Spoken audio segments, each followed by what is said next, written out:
And we're back, like we never left. Welcome to the Confessions of a Not So Dangerous Mind podcast. I'd like to thank you all for spending some of your early Monday evening here with me in New York. But once again, we're going to skip past all that promotional jazz and get right to the guts of the episode. Since I've had such a good reaction to my first two entries in the new series of Most Overhyped Movies, first covering the Coen brothers' Fargo, a film that I like a lot but don't unabashedly love, and secondly covering Sam Mendes' multiple Oscar-winning American Beauty, a film I like a little bit less than Fargo, but still think is a good movie, but I didn't see the masterpiece that others did. Now I'm really going to piss you off. I am going to make a lot of my fellow Gen Xers really, really mad.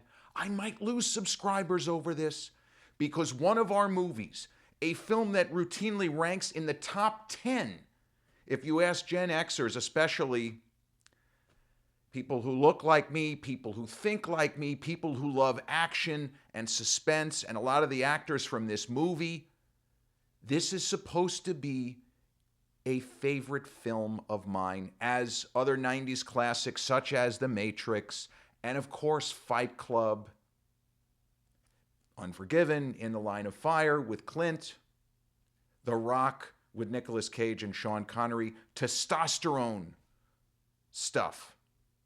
But alas, a movie that premiered at the Sundance Film Festival 30 years and 2 days ago on January 25th, 1995. Bryan Singer and Christopher McQuarrie's The Usual Suspects, a movie that had enormous advance buzz, and my dear old dad, the C and SCF and Co., the biggest movie fan I've ever known, we saw it the night that it opened wide in August of 1995. It opened a little while after Apollo 13. I feel like it was in theaters at the same time as Braveheart, but we saw it. We got in on the ground floor. There were a couple of critics who didn't really like it, but the general sense was this is something different. It might not be Pulp Fiction, but it's in the ballpark. All right, then. So we saw it, and for 80 to 90% of the movie, just as the critics had said, I was riveted. I was enjoying it. The performances are all stupendous. Everyone brings their A game. Benicio del Toro is a scream. Fellow Massapequan, right? One of the Baldwin brothers, Stephen Baldwin, certainly his finest screen performance. As McManus, he's great. Gabriel Byrne, a cheat code, he's great. Kevin Pollak has his moments. He gets to do little bits of his stand-up here and there. Chaz Palminteri, awesome. Palminteri actually played a similar character in William Friedkin's Jade, which was released right around the same time. Pete Postlethwaite, a fantastic actor, the late Pete Postlethwaite, nominated for Oscar a few years prior in The Name of the Father. Everybody in the cast, including Kevin Spacey, is right on the numbers. They're all right there. And I remember, as the film headed to its final stanza, wondering how it was all going to wrap up. And both my dad and I left the theater that night bitterly disappointed. I was angry because to me, this had a chance to be almost as good as Pulp Fiction. Almost as good, if we're just going to talk crime movies in general, almost as good as Goodfellas, almost as good as Bugsy. What the fuck was that with the ending? But once again, as is the case with Fargo, and to an even greater extent, American Beauty, I am in the way minority. I remember 2 days later at New York University, little adorable virginal, this is true, 21-year-old me, who couldn't get along with that many people. I had a lot of difficulty interacting in a social sense. I looked at the ground. I had a terrible attitude. I thought that, well, nobody likes me. Hey, asshole, why don't you try being nicer to people? Maybe that'll help. But little adorable 21-year-old me with the big mullet, wearing baggy clothes because I don't even know why. But I started to pontificate about all of the things that pissed me off about The Usual Suspects.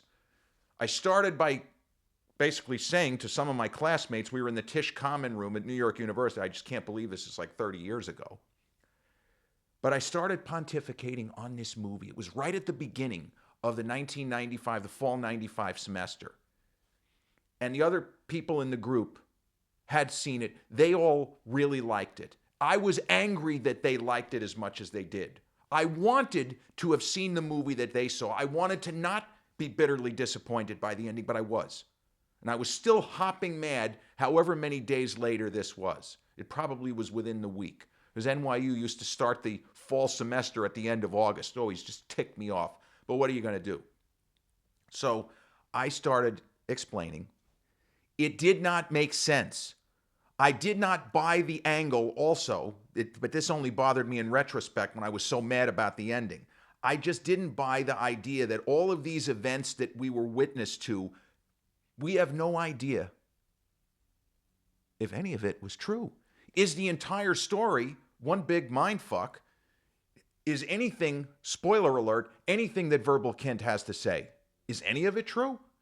10%, 20%, 0%? I don't know. So I went on this 5-minute, it probably seemed like a tirade. It was like an Al Pacino rant. And I didn't realize that I was being loud enough where people in the surrounding area were probably looking at me like, are we going to have to call security with this guy? But I was very animated. And finally, I said my piece. Whatever the people in the surrounding area, there's a lot of people in there, were thinking. Nobody said anything except one guy. One guy walked over, not angrily. He smiled at me. And he said, for the record, it made plenty of sense. Because I had said there were certain aspects I said it did not make sense. He said it made plenty of sense. He was not aggressing upon me. He was trying to engage me in an actual dialogue about the movie. But I didn't take it that way. I got mad. And I got up as if I was going to fight this guy, which I wasn't. And I was so incensed that we started going back and forth, not having a dialogue, but we started barking at each other. And then finally, cooler heads prevailed, and he went back to his table. That was the first time that a disagreement over a movie almost led to a brawl. The second time was at Bev's gym circa 2011, where a good friend of mine told me that Rocky was probably still his all-time favorite movie. Oscar winner for Best Picture. John Avildsen's adaptation of whose screenplay? Sylvester Stallone. Won Best Picture. And I made the mistake. It could have been fatal. I made the mistake of saying, yes, I love Rocky. But the fact that Taxi Driver did not beat Rocky for Best Picture is disgraceful. Whoops. We nearly threw down in the locker room at Bev's that day. It ain't worth it. It's a movie. We don't need to be spilling blood in a locker room and getting ourselves permanently banned from a gym because I have the temerity to suggest the truth, which is that Taxi Driver was the best film of that year. And Martin Scorsese should have won Best Director. Where was his nomination? I have no idea. But I had a visceral reaction to The Usual Suspects, as did so many other people. But as 75% of people who saw that movie, my dad and I were in a theater, my sense was very similarly to American Beauty and to Fargo. Walking out of the theater, it felt like everybody had loved it. If we had done an instant poll, for TikTok, if it existed in 1995, I would say probably 4 out of 5 people in that theater, holy shit, that's one of the greatest movies I've ever seen. Now, if I'm asked, give me a rating out of 4, 2.5 stars. I always recommend people see it, but only because everyone else but me and my father seems to love this movie. I'm so mad. 30 years later, I'm still angry about this film. I have not subjected myself to it again. There have been numerous times, going back to the 1996 era and forward, where it's been on TV, and I'll put it on and I'll watch a couple of minutes and I'll just get aggravated all over again. There have been very few times in my entire cinema-going life because I don't go to the movies very much anymore. In fact, almost never. And not for any kind of protest or something. I just don't go to the movies. With streaming now, if I want to watch something at home, it's not a big deal. But this was the era in which I was going to the movies all the time. And it is rare that I left the theater. You leave the theater disappointed, sure, but left the theater angry. There was only one other time that I walked out of a movie really mad. And it wasn't for the same reason. It was Spike Lee's Summer of Sam, which came out in 1999, so about 4 years later. Summer of Sam, to me, had the opportunity to be a great movie, and it went so wrong. It went so wrong from about the first 15 minutes that I was getting increasingly frustrated throughout the last hour and a half of the movie, that Spike is not really interested in any of the stuff that this movie is supposed to be about. What is he doing here? And I happen to be a Spike Lee fan, Knicks fan, Yankees fan, New York University cinema professor, although he wasn't teaching at NYU when I was there. He hadn't started that yet, but he was graduate film. He graduated with Chris Columbus. Imagine that? Chris Columbus, Mr. Home Alone, right? Directed the first Harry Potter movie.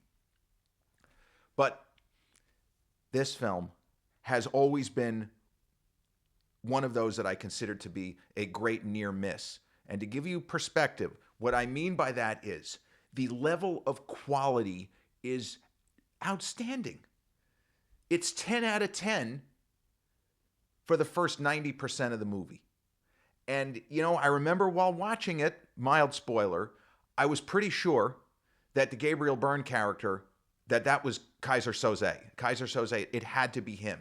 It wasn't going to be Stephen Baldwin. We knew for sure it wasn't the Benicio del Toro character. And I said, well, they're not going to do it. It's not going to be Kevin Pollak. He's a stand-up comic. It's not going to be, that's literally what I was thinking. But the way the movie wrapped up, I was just let down.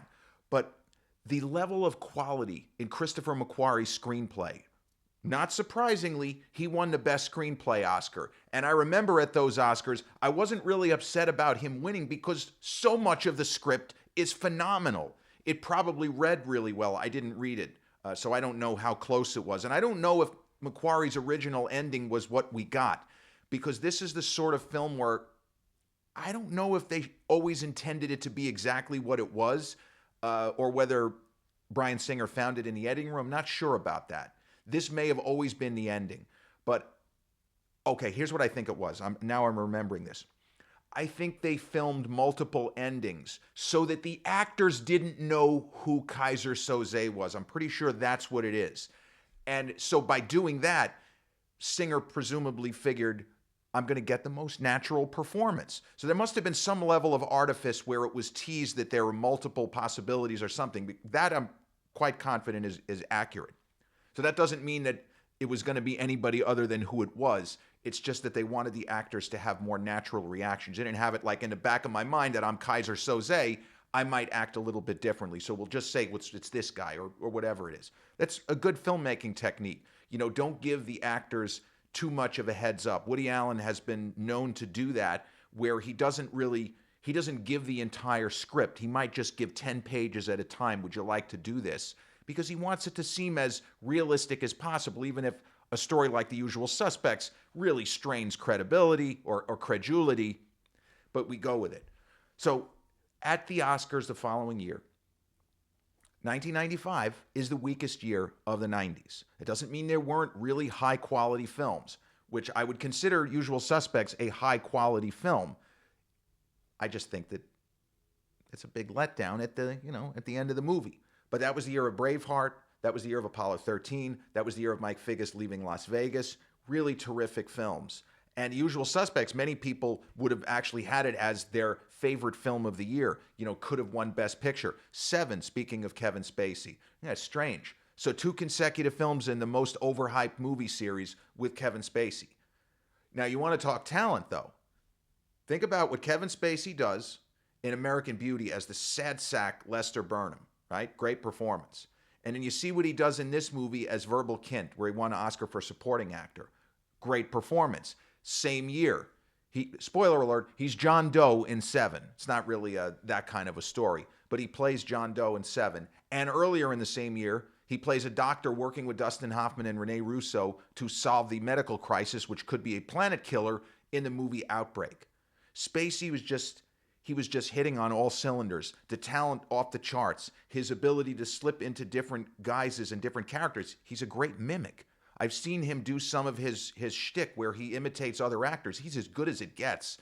No offense to Jack Nicholson, but he's as good as it gets when it comes to that. So his ability to inhabit different characters. His performance is great. And I wasn't like, oh, this sucks, when he won supporting actor. I was kind of rooting for Brad Pitt in 12 Monkeys, a movie I really don't like, but I like Brad in it. He just played a guy who appeared to be completely insane, and he pulled it off. He came across like, okay, he throw a net on this guy. He definitely belongs in a lunatic asylum. But that was another movie where you weren't sure, is this really happening? Is it not happening? It was a mindfuck film. Right now, Usual Suspects is streaming on Max. If you go to the Rotten Tomatoes score, it's at 87%. So this is a movie that indicates broad acclaim. It indicates that my opinion should only be taken as that. It doesn't mean anything if the ending worked for you, if you think this movie is a masterpiece. I am sure, 100% sure, there are plenty of movies on my personal top 10, such as, you won't be able to see it, Chariots of Fire, my all-time favorite movie. Do you know how many people throughout my long and storied life, not that storied, have told me that Chariots of Fire was a piece of shit? It's as exciting as a wet noodle, a dish rag. It is the most boring movie I've ever seen. It's what makes a horse race, right? I happen to love the movie Chariots of Fire. A lot of people share my opinion. It did win 4 Oscars, including Best Picture. But just as many people, let me put it to you this way. There are a higher percentage of people that would say The Usual Suspects is a masterpiece than Chariots of Fire. 100% accurate statement. So in the series thus far, The Usual Suspects is my least favorite of the 3 films. I really like Fargo, but it's barely in my Coen brothers top 10. I think The Man Who Wasn't There is way better. Miller's Crossing is way better. I'll even put Intolerable Cruelty above that, and Blood Simple, a bunch of their other films. And same goes for American Beauty. It's not even Sam Mendes' best film. Maybe it's his 3rd best film. Christopher McQuarrie, though, the screenwriter here, went on to direct and write the scripts for the last bunch of Mission Impossible movies. I don't think he did Ghost Protocol. I think he started with the one after that. Not sure. I unfortunately don't have that sort of stuff. I have a lot of stuff committed to memory. That's not it. Bryan Singer, he's a very problematic figure. I'll leave it at that. You can Google why he's a problematic figure. But I remember a number of years ago, there was some talk that Rami Malek, who gave really an incredible performance as Freddie Mercury, and I believe he ended up winning the Best Actor Oscar, there were a lot of people upset because Bryan Singer was a filmmaker, and the idea was this guy shouldn't be working, but do we really want to not reward a stupendous performance, and do we want to take it out on the rest of the cast and crew? They're all just doing a job. Everybody's got to, put food on the table. Speaking of Tom Cruise, when he infamously got mad at some people on set when they were shooting, I think, the Mission Impossible Dead Reckoning Part 1, there were people huddled together, and this was when they had just gotten back to work during COVID, and Cruise kind of lost his shit because he's like, you can't do this. We're lucky they let us get started. There were too many people who were relying on this to make mortgage payments, words to that effect. We can't get shut down again. You're going to have to start following the protocols. We don't like this, but we've got to do this. But McQuarrie, because sometimes people will just have one big movie, one big screenplay. There was a woman named Kathy McWhorter, I think around 1990, sold a screenplay called The Cheese Stands Alone for over $1 million. And she ended up having a career, but that script never got made. And somebody who would sell a script for that much money, you would think might have a huge career. But in the case of Christopher McQuarrie, that Oscar springboarded him to have a fantastic career. And yeah, it's great to have the huge unlimited budgets of the last bunch of Mission Impossible films, but I think the screenplays are really good and tight. This was not a one-trick pony who wrote one great script. This is an enormously talented writer and a filmmaker who sees things He could be small and intimate, and he could see everything global. Because I think his direction of the Mission Impossible films that he's done, just amazing. Like an incredible talent. And whatever problems I have with the movie, not on him. And in this instance, not on the director, Bryan Singer. It's just the fact it hit me wrong, hit my dad wrong. And what can I say? Just as I wish that I loved American Beauty and I thought it was just pretty good, and I always wanted to see the masterpiece that so many saw in Fargo, just didn't get there for me. And that's how I feel about The Usual Suspects. 3 stars out of 5, 2.5 out of 4, solely because the ending didn't work, and that made me question so many other elements of the film. But there is nothing, can't take anything away from the performances, the way all the actors. I remember David Denby, my second favorite film critic behind Roger Ebert. Ebert was a fan of this movie. I'm pretty sure he was a fan of it. But Denby liked the movie a lot. And he made special mention of just how great all of the actors were. And he singled them all out. And as a Massapequa native, the fact that he was repeatedly praising Stephen Baldwin, somehow I'm like, oh yeah, like that has anything to do with me. It doesn't. But The Usual Suspects, the third entry in our continuing series of most overhyped movie. I apologized in advance for not being as big a fan of this movie as you are, and I will humbly apologize to you again. I hope, despite our differences, that you have enjoyed this episode nevertheless. The Usual Suspects, directed by Bryan Singer, from a screenplay by Oscar winner Christopher McQuarrie, premiered at Sundance 30 years and 2 days ago, was released wide theatrically in the summer of 1995. They list the date as August 26th. I don't know if that's accurate, but it was somewhere in that ballpark. And let me see if I can remember the stars. We'll just run through them. Gabriel Byrne, Oscar winner for supporting actor Kevin Spacey, Benicio del Toro, Pete Postlethwaite, Kevin Pollak, Kevin Spacey, well, I said that. And the actor who was, he was in the MCU, I can't remember his name. He was very young at the time. And he also did Agents of S.H.I.E.L.D. Can't remember the actor's name. But he was in the movie.